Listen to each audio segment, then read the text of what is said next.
मंच के इस सम्मेलन के जो सत्र है उसकी अध्यक्षता कर रहे डॉक्टर कुलवंत वाचस्पति जी, vice chancellor Patanjali university, Akhil Bharatiya Bishnoi महासभा के अध्यक्ष हीरालाल जी, मेरी बड़ी बहन विजयलक्ष्मी जी, डॉक्टर संजय राणा जी और ग्रीन मैन विजय बघेल जी, आदरणीय संत समाज, इस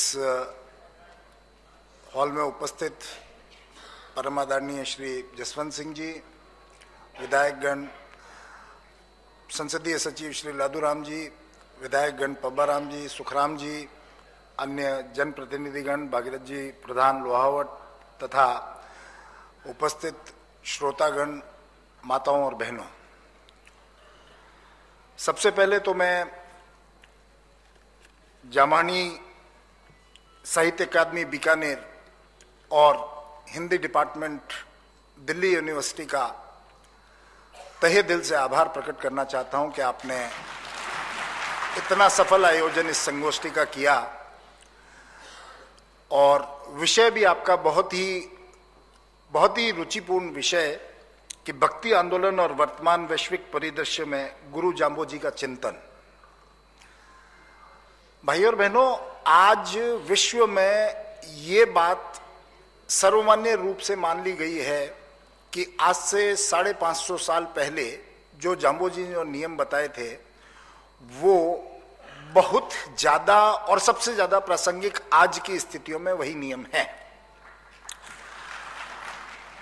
बहुत सारे श्रोताओं ने, सभी ने जो बात कही कि 550 साल पहले जब इतनी ना तो पर्यावरण की समस्या थी और इस तरह की कोई बात नहीं थी, इतनी भविष्य की सोच एक संत में, जिसने उन स्थितियों को सोच करके कि आगे क्या परिणाम होंगे, आपको उसके उपाय पहले बता दिए, समस्या आने से पहले उपाय बता दिए। लेकिन सभी जैसा बात कह रहे थे कि अगर हम शुरू से पूरा विश्व अगर उन उपायों पर नियम उनका पालन करता तो शायद आज ये समस्या खड़ी नहीं होती। हम इस दिल्ली के अंदर ये सम्मेलन कर रहे हैं और इसका जो मुद्दा पर्यावरण और इसको लेकर के है, और आप दिल्ली में पर्यावरण की स्थिति देखिए, आप हर सर्दियों में अखबार में हर दूसरे दिन आज इसमें प्रदूषण का लेवल क्या चल रहा है, क्या कर रहा है, लोग इतने परेशान हैं, बच्चे स्कूलों की छुट्टियां तक करनी पड़ रही है क्योंकि आज लेवल बहुत ज्यादा है, इस वजह से स्कूल नहीं जाना ठीक नहीं रहेगा। कोर्टों को, उसके अंदर सुप्रीम कोर्ट को, नेशनल ग्रीन ट्राइब्यूनल को उसमें इंटरफेरेंस करना पड़ रहा है कि आप पर्यावरण के लिए, जो इसको रोकने के लिए, प्रदूषण को रोकने के लिए आपको क्या नियम करने हैं, उसके लिए कोर्टों को उसके अंदर जाना पड़ रहा है। बड़ी स्थिति बड़ी खतरनाक होती जा रही है। आज उस स्थिति में हम सब यहाँ बैठ करके इस संगोष्ठी के अंदर विचार कर रहे हैं कि जो जम्बेश्वर भगवान ने जो नियम बताए थे, उन नियमों की पालना अगर हम करें तो जो पर्यावरण में जो नुकसान हो चुका है उसकी भरपाई भी होगी और आगे भी उसमें किसी प्रकार का नुकसान होने की संभावना कम रहेगी। बहुत बड़ी ये विषय आज के प्रासंगिक, आज के लिए भी इतना ज्यादा मतलब है कि अगर इसके ऊपर सही तरीके से, जिस तरह से विचार आ रहे हैं लोगों के, अब आपने देखे डॉक्टर संजय राणा जी ने जो जिस तरह के जो बातें बताई, जो आज हम सबको उनके ऊपर ध्यान देना चाहिए। ग्रीनमैन जी, विजय बघेल साहब ने जो आपको ये आंदोलन जो चला रहे हैं और उसके प्रेरणा इनको मिल रही है उन 29 नियमों से, बिश्नोई धर्म से, ये कितनी बड़ी बात है। आज बहुत सी बातें लोगों ने यहाँ पे कही, जैसा कि पिछले वाले सत्र में उन्होंने बताया कि जाम्बोजी ने जो अपना क्या कहेंगे उसको, आप जो एक ऑब्जेक्टिव जो रखा वो मानवता के लिए रखा। आदमी को ये उन्होंने बताया कि व्यक्ति को अपना स्वार्थ पहले नहीं देखना चाहिए, मानवता का देखना चाहिए। और उसका सबसे बड़ा उदाहरण, जैसे कि आप कहते हैं कि जो एक वो अपने है उसके अंदर के सिर साटे रूख रहे तो भी सस्तो जान। अब आप उसका एक पीछे सोच देखिए कि ये मानवता के लिए ही है कि आपको पेड़ बचाना है, न कि अपनी जान की परवाह किए बिना भी आपको पेड़ बचाना है। जरूरी नहीं है उसके लिए कि आप अपना जो है सिर ही कटाएं, लेकिन उसको पेड़ को बचाने के लिए आपको प्रयत्न करना है। उन्होंने उसके एक अल्टीमेट तक ले लिया कि अगर आपकी जान भी जाती है तो उसकी परवाह नहीं, लेकिन पर्यावरण को, पेड़ को बचाना है। इस बात को आज हमें सारी जगह पे, इसको आज पूरा विश्व मानता है, हम समाज इसका पालन करते आ रहे हैं। आज मैं जिस प्रदेश से आ रहा हूं, जो एक रेगिस्तान है, वहां पे लोगों की जीवन शैली इसी इन नियमों को पालन करते करते ही अब वो आगे आज अपने जिंदा है और आगे बढ़ रहे हैं। ये एक समाज सिर्फ कोई बिश्नोई समाज नहीं कर रहा है, बहुत से समाज भी इनमें से बहुत से नियमों का पालन कर रहे हैं, और उसकी वजह से उनका जीवन जो है वो एक आसान है। इस रेगिस्तान भरे इस सूखे के अंदर वो अपना जीवन पालन कर पा रहे हैं। ये जो सारी आज यहाँ पे जैसे बातें हुई, अभी जैसे बहन विजयलक्ष्मी जी ने बताया, साफ जो कहा कि जाम्बो जी ने कहा कि सुबह नहाओ, साफ कपड़े पहनो, ये आज सरकार करोड़ों अरबों रुपए स्वच्छता अभियान पर खर्च कर रही है। अब ये इतने साल पहले उन्होंने ये पहले ही कह दिया था कि आप सुबह स्नान कीजिए, अपना हाइजीन जिसको कहते हैं कि बॉडी का हाइजीन रखिए। बहुत साल पहले कह दिया था कि पानी, दूध और ये सारा छान करके पीजिए। ये सारी बातें स्वच्छता अभियान से जुड़ी हुई हैं। आज इन सब बातों पे हम यहाँ पे चिंतन कर रहे हैं, तो अब एक यहाँ पे संकल्प लेके जाएं हम। यहाँ पे सारे बिश्नोई और दूसरे जितने भी जो भी कम्युनिटी के आए हुए हैं कि हम ये संस्कार हमारे बच्चों के अंदर देंगे। आज अगर हम बच्चों के अंदर ये संस्कार देंगे तो आगे चल करके वो इनका जो फॉलो करेंगे। शुरू से बताया जा रहा है, स्कूल के अंदर बच्चे थे जब से जाते हैं कि नाखून काट के जाने चाहिए, एक हमें सिखाया जाता है। साफ कपड़े पहन के जाने चाहिए, जूते पॉलिश होके जाने चाहिए। अगर ये बात हमारे जहन में उस समय से बैठ गई तो हम आज भी उनका पालन करते जा रहे हैं। नाखून थोड़ा सा बढ़ेंगे, उसको काट लेंगे, जूते खराब है उसको पॉलिश करेंगे। इसी प्रकार से अगर हम पर्यावरण के बारे में अपने बच्चों को शुरू से ये संस्कार देंगे तो उसके मन में एक जागृति आएगी और वो उसका पालन अपनी जिंदगी करेगा।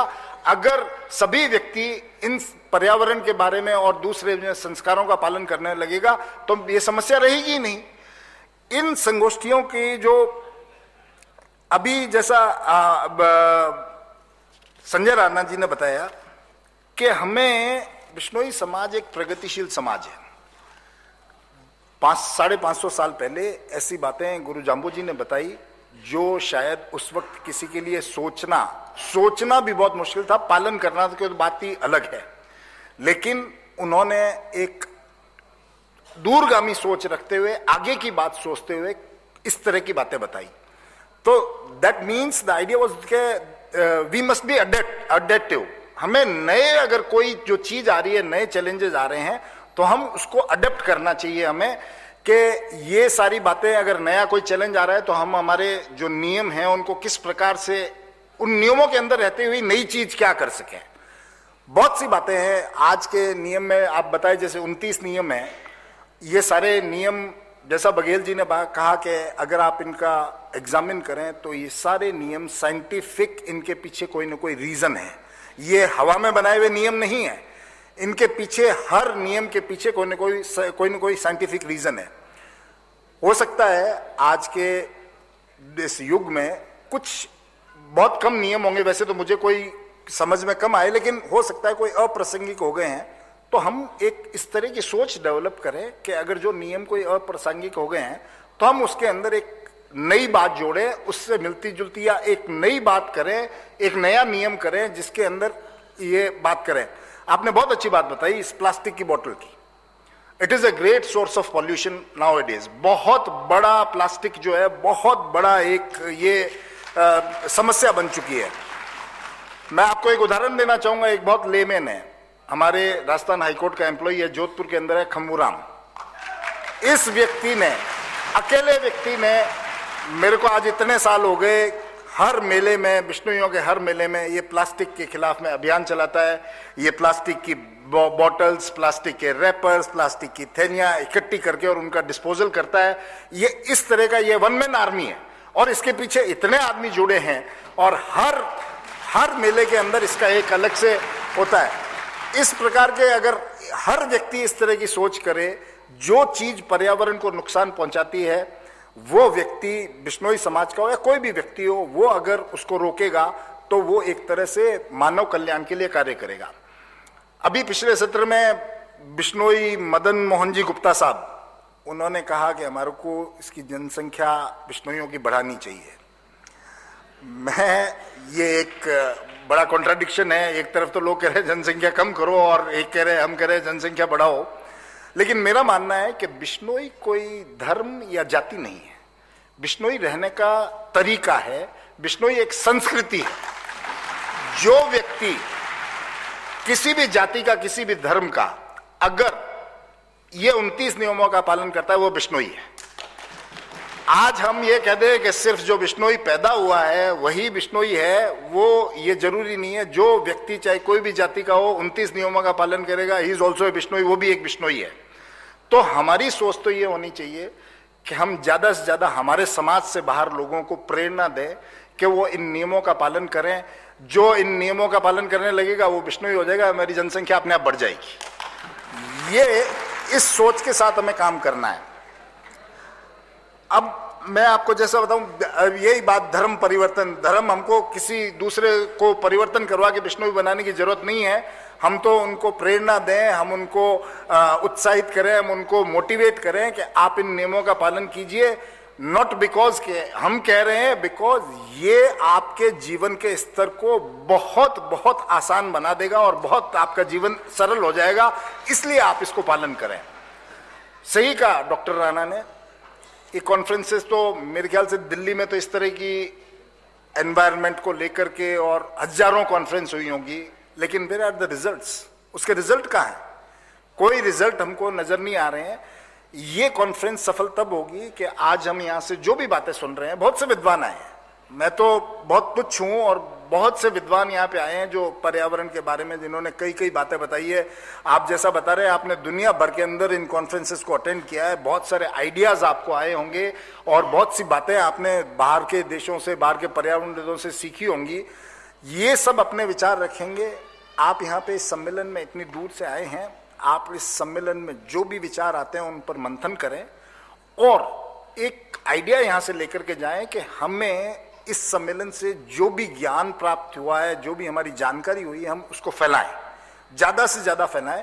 क्योंकि पर्यावरण की जो समस्या है, आपने देखा होगा हर कोर्ट के अंदर, जो भी बड़ी हाई कोर्ट हो चाहे सुप्रीम कोर्ट हो, इवन लोअर कोर्ट्स के अंदर भी पर्यावरण से संबंधित बहुत सारे मुकदमे बढ़ रहे हैं। और बड़े दुख की बात है कि इसके अंदर कोर्टों को इंटरवेंशन करना पड़ रहा है। कोर्टों को इसके अंदर आप ज्यादा से ज्यादा उनको बहुत सख्ती से लागू करना पड़ रहा है। अभी पिछले साल में यहाँ पे नेशनल ग्रीन ट्रिब्यूनल की एक बहुत बड़ी कॉन्फ्रेंस हुई थी, जिसमें बहुत से न्यायविद विदेशों से और यहाँ से आए थे। तब यहाँ पे जो हमारे chief justice of India, honourable justice उस टाइम, एट दैट टाइम जो former chief justice of India T.S.. Thakur साहब थे, उन्होंने एक बहुत इंटरेस्टिंग बात बताई। यहाँ पे सम्मेलन के अंदर सरकार के प्रतिनिधि भी आए हुए थे और वो थोड़ा उनको शिकायत थी कि आप कोर्ट्स जो है वो पर्यावरण के नाम पर बहुत इंटरफेरेंस करती है, बहुत अपने ऑर्डर्स पास करती है, उसकी वजह से हमारे डेवलपमेंट के प्रोजेक्ट्स रुक जाते हैं। उन्होंने एक एग्जाम्पल बताया, एक कोई बहुत बड़ी कोई बिजली की लाइन कहीं से जानी थी और उस लाइन के नीचे बहुत सारे पेड़ थे। तो वहाँ एरिया पे सुप्रीम कोर्ट ने कोई रेस्ट्रिक्शंस लगा रखा था कि विदाउट आवर परमिशन, हमारी परमिशन के बिना आप यहाँ पे कोई पेड़ वगैरह काटेंगे नहीं, क्योंकि कोई मैटर ऐसा चल रहा था। तो वहाँ पे सरकार की तरफ से परमिशन लगी और कहा कि साहब हमारे को ये एक लाइन बिछानी है और ये बहुत बड़ी इंपॉर्टेंट डेवलपमेंट का प्रोजेक्ट है, इसके लिए आप यहाँ से हमको पेड़ काटने की इजाज़त दीजिए। कोर्ट ने वहाँ देखा, उसको देख करके उनको कहा कि ठीक है, आपको हम इजाज़त देंगे, लेकिन उन्होंने उनको एक निश्चित सीमा में बांध दिया कि अगर आप 100 पेड़ काटेंगे तो 1000 पेड़ लगाएंगे और ये हमारे को आप रिपोर्ट दीजिए। अब उन्होंने वापस कहा कि फिर परमिशन लगातार आती रही, कोर्ट भी देता रहा, लेकिन एक दिन दिमाग में आया कि भाई हमने आपको जो परमिशन दी है कि ये 100 पेड़ आपने काट दिए, उसके बदले में 1000 पेड़ कहाँ, इसकी एक्चुअल रिपोर्ट लाओ, इसका स्टेटस लाओ। और जब उसका पता किया तो वहां 1000 की जगह 10 भी पेड़ नहीं थे। अब आप इसका अंदाजा लगाइए कि इस हद तक फिर आप कहें, सरकार कहे या जो भी कहे कि सब पर्यावरण के लिए कोर्ट उसके अंदर बाधक बन रहा है या कुछ कर रहा है, दैट इज नॉट ट्रू। हमने कोई भी कोर्ट ने अगर किया है तो उसको देख करके दिया है, तो उसके साथ में उसके रेमेडियल मेजर्स भी बताए हैं कि आप इस तरह से इसका, आप अगर इसको कुछ नुकसान पहुंचा रहे हो तो उसका भरपाई कैसे करेंगे वो भी आप करें, लेकिन उसमें सीरियस नहीं है। मेरा कहने का मतलब है कि नॉट ओनली द गवर्नमेंट, एक आम आदमी भी आज इतना सीरियस नहीं है। हो सकता है जरूरत पड़े जहां पे उसको कभी पेड़ भी काटना पड़े कोई अपना घर बनाने के लिए, लेकिन एक संकल्प ले कि अगर मैं एक काट रहा हूं तो 5 लगाऊंगा। ये अगर हमारी सोच होगी तो एक बहुत आगे बात जाएगी और उसमें पर्यावरण को नुकसान नहीं, फायदा ही होगा। इसी तरह से जो यहाँ पे जितनी भी विद्वान लोग आए हैं, सारी बातें बता रहे हैं, हम एक मन में संकल्प लें, हम इसको जो भी जानकारी हमें मिली है, हम पूरे हमारे आसपास, हमारे जान पहचान, हमारे रिश्तेदार, पर्टिकुलरली हमारे बच्चों को उसके अंदर हम एक बहुत अच्छी एक शिक्षा देंगे और उनको जानकारी देंगे, ताकि आगे के लिए, भविष्य के लिए ये बहुत कारगर सिद्ध हो सके। एक अब साहित्य सम्मेलन की जो है, साहित्य यहाँ पे जामानी साहित्य ने प्रोग्राम करवा रहा है, मैं एक उनसे एक प्रार्थना करूँगा कि बिश्नोई साहित्य, चाहे शब्दवाणी हो या कोई हो, ऐसा देखने में आया है कि अलग अलग लेखक अलग अलग तरह की व्याख्या और अलग अलग उसके अंदर अपने विचार रखते हैं। मैं आपसे एक प्रार्थना करूंगा कि आप बैठें, सभी विद्वान हैं, सभी जो भी जिन्होंने पहले कार्य किया है, जो बाद में किया है, जो आज कर रहे हैं, सभी बैठ करके एक कलेक्टिव, एक अपन साहित्य अपना बिश्नोई समाज का बनाए, जिसमें कॉन्ट्राडिक्शन नहीं हो आपस में और एक ही हो, जो पूरे, ताकि कोई भी जो पढ़े, मैंने एक किताब पढ़ी, उस किताब के अंदर दूसरी बात लिखी हुई है, आपने एक किताब पढ़ी उसके अंदर एक दूसरी बात लिखी हुई है, तो वो थोड़ा सा कंफ्यूजन पैदा करती है। हो सकता है ज्यादा हेरफेर नहीं हो, लेकिन फिर भी वाई दिस कंफ्यूजन। तो जब अब साहित्य आप इतना बड़ा संस्थान हमने एक खड़ा किया है, तो इसके अंदर हम बैठ करके और उसको एक साहित्य हमारा एक रूप बनाए, ताकि जोधपुर में कोई पढ़े, चाहे इंग्लैंड में कोई पढ़े, उसको बात एक ही मिले। इसके लिए मैं थोड़ी सी प्रार्थना आपसे करूंगा, चाहे शब्दवाणी हो या कोई भी हो, उनका सबका एक रूप अपन बना करके और दें, तो उससे एक बहुत बड़ा मेरे ख्याल से फायदा होगा, सभी को कोई कंफ्यूजन नहीं रहेगा। जो हमारे समाज को हम संदेश, जो बाहर के समाजों को और पूरी दुनिया को जो हम संदेश देना चाहते हैं, वो एक इफेक्टिव रूप से जाएगा। मेरे ख्याल से समय काफ़ी हो गया है, सेशन लेट हो गया है। मैं आप आयोजकों का एक बार फिर मैं बहुत बहुत तहे दिल से धन्यवाद देता हूं कि आपने मुझे ये सौभाग्य दिया कि इस समारोह में आपने मुझे बोलने का मौका दिया, इतने बड़े विद्वानों की बातें सुनी, और मैं समझता हूं कि मुझे तो आज जानकारी बहुत ज़्यादा प्राप्त हुई है, और इसके लिए मैं मेरे जो काम में और मेरे आगे के जीवन में ये बहुत ज़्यादा उपयोगी साबित होगी। मैं सभी से कामना करता हूं कि आप भी यहाँ से जो जानकारी लेके जाएं, आपके लिए बहुत उपयोगी साबित हो, तथा मैं उम्मीद करता हूं कि इस तरह की जो इतना सफल आयोजन जिन्होंने किया है वो धन्यवाद के पात्र हैं, और आइंदा भी इस तरह के सम्मेलन दूसरे क्षेत्रों में करते रहेंगे, ताकि हम आपस में, आज यहाँ से यूपी से लोग आए हैं, मध्य प्रदेश से लोग आए हैं, उनकी संस्कृति, उनकी जान पहचान हमें मिलना बहुत अच्छा लगा सबसे। और मैं बस यही इन्हीं शब्दों के साथ में अपनी वाणी को विराम देता हूँ। बोलो गुरु जम्बेश्वर भगवान की जय। भारत, जय हिंद।